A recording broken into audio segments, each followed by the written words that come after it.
الآمال التي نلمسها في المجتمع بشكل عام مبنية على الأشخاص.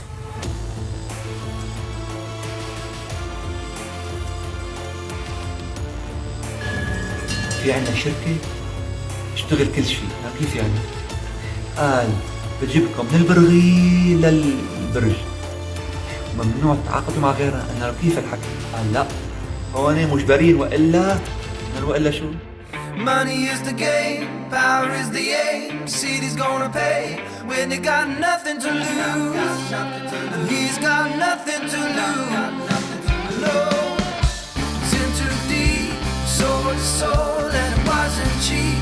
He's got nothing to lose. He's got nothing to lose. Yeah, going to war. He's a gangster. The tightening of sanctions, U.S. sanctions under the Caesar Act. You got then the pandemic and the financial meltdown in neighboring Lebanon. It was then when the regime started to put pressure on the traditional business elite and trying to coerce them into paying the regime more to help it sustain the pressure. It was then when these cronies started to resist, and it was that episode that basically convinced Bashar al-Assad that I need to intervene directly in the economy so that I get a more reliable stream of revenue by managing businesses with my own hand-picked advisors. One of them is obviously Yasser Ibrahim. When you got nothing to lose, he's got nothing to lose.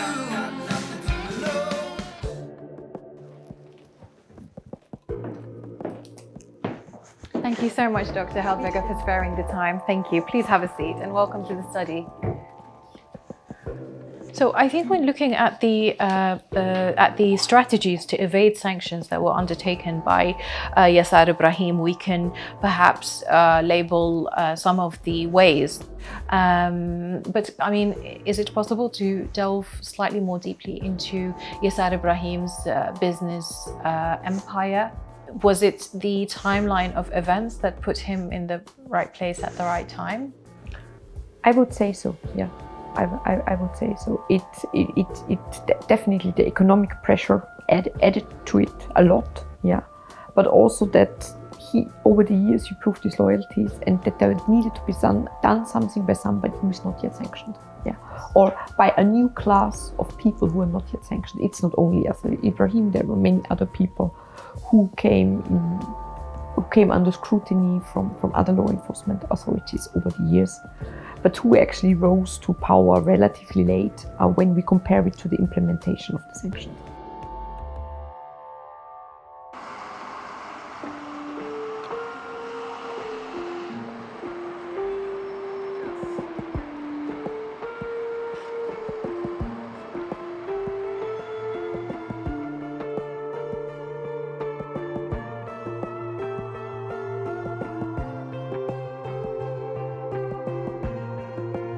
Can you see me now?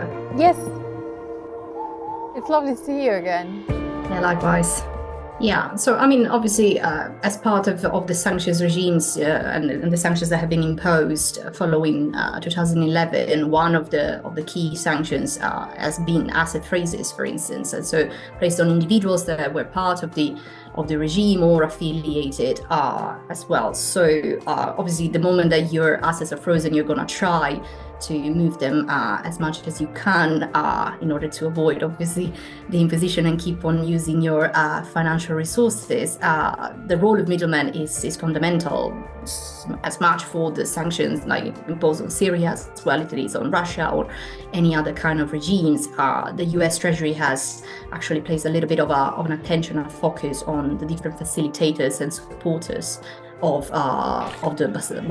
Assad regime. For instance, you have examples of individuals who have been sanctioned because of facilitation of illicit transfers, illicit financial transfers, trafficking illegal drugs, extraction and movement of commodities, luxury goods as well. So, for instance, investment in the oil market, as you have pointed out in the past. So all of these kind of activities, acting on behalf of a sanctioned individual, they are fundamental for the sanctioned individual or entity to keep on having access to their financial resources.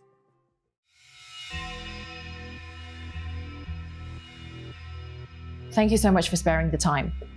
So Yasser Ibrahim has established numerous shell companies, but here we only make a few of them clear. So we talk about two. So one of them is Ziyara Tourism. Ziyara Tourism was actually established in 2017, and it's now part owns, so 20% of this company called Stars Airways, which is a new airline that will start its operations in Syria soon. It was established in 2023. Another company is actually Al Ahd. Al Ahd is one of the oldest, actually. I think it was 2016. And this company has played at least three different roles. One of them is it now part owns a company called Syrian Modern Cables in partnership with another regime crony.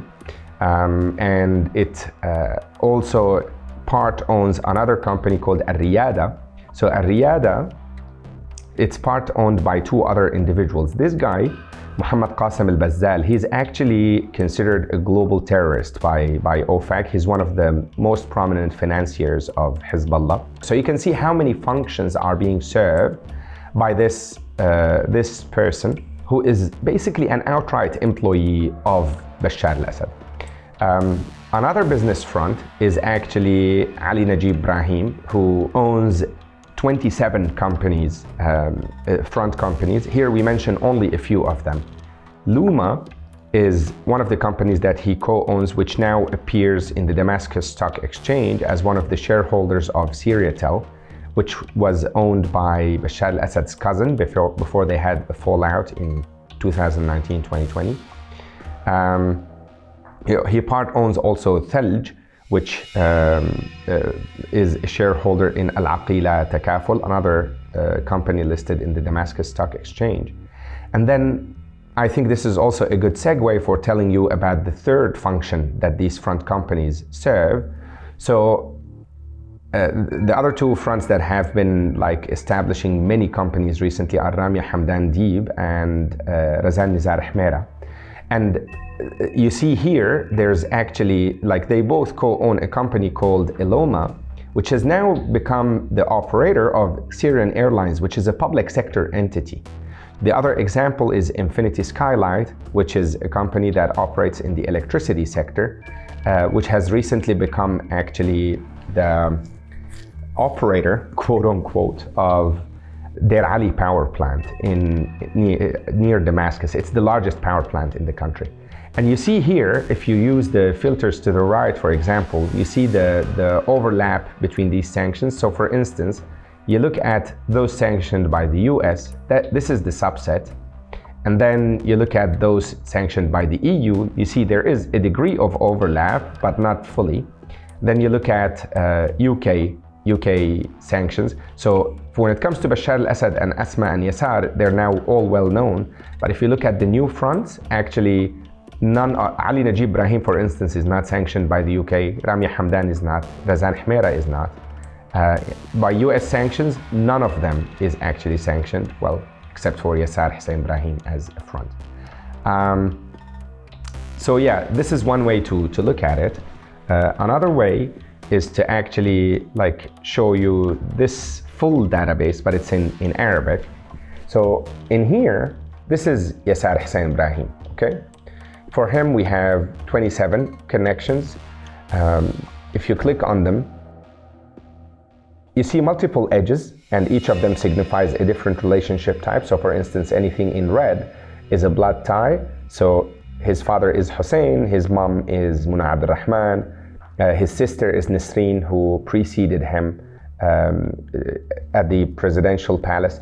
You can also see the companies he has established. One of them is a security company, for instance, that has operated alongside Wagner Group during the Syrian conflict.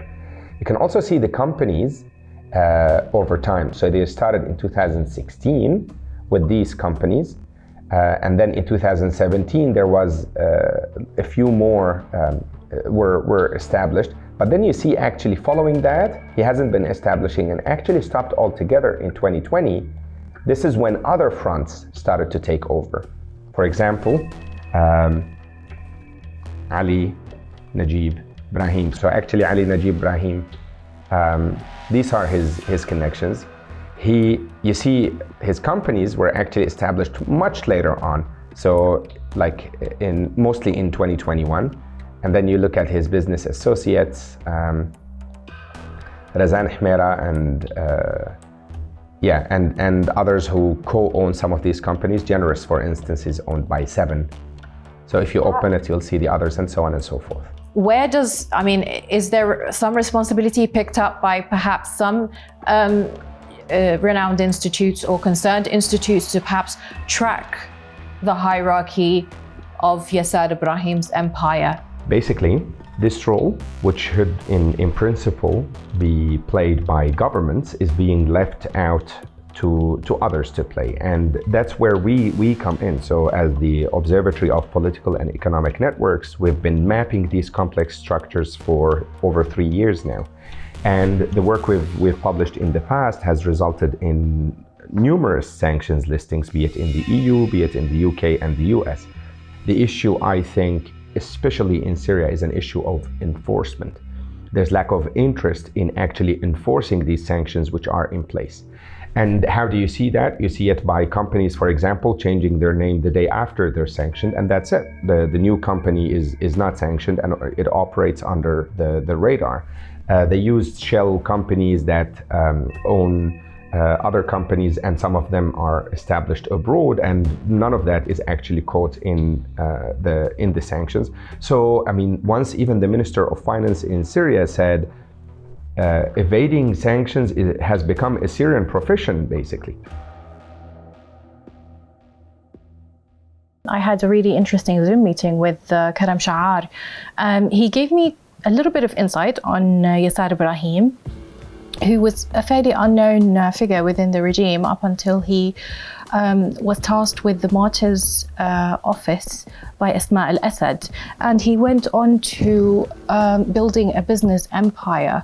But I think what's most interesting about our meeting earlier this morning is how Yasser Ibrahim has been successful in building a multi-layered business conglomerate of shell companies, front companies that have been successful in importing foreign currencies. Yeah, this seems to me that it's a little bit the sort of kleptocrat or criminal playbook 101. If you want to protect your money, hide your wealth, if you want to just simply evade sanctions or launder whatever illicit proceeds, you're going to try to diversify as much as you can. So the more extended your network of individuals who are the ultimate beneficial owner of whatever company it is, the more difficult it is then from the government side to actually trace those assets back. So I'm assuming that when you did this sort of network analysis, at some point you were even finding maybe the same people in different places, but this is because, it feels like sort of running around in circles and circles.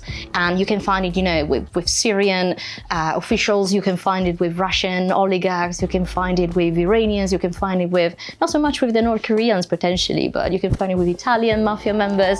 So it's quite of a sort of shared practice in a way. They all follow each other, they all learn from each other, and they're always trying to find that additional loophole.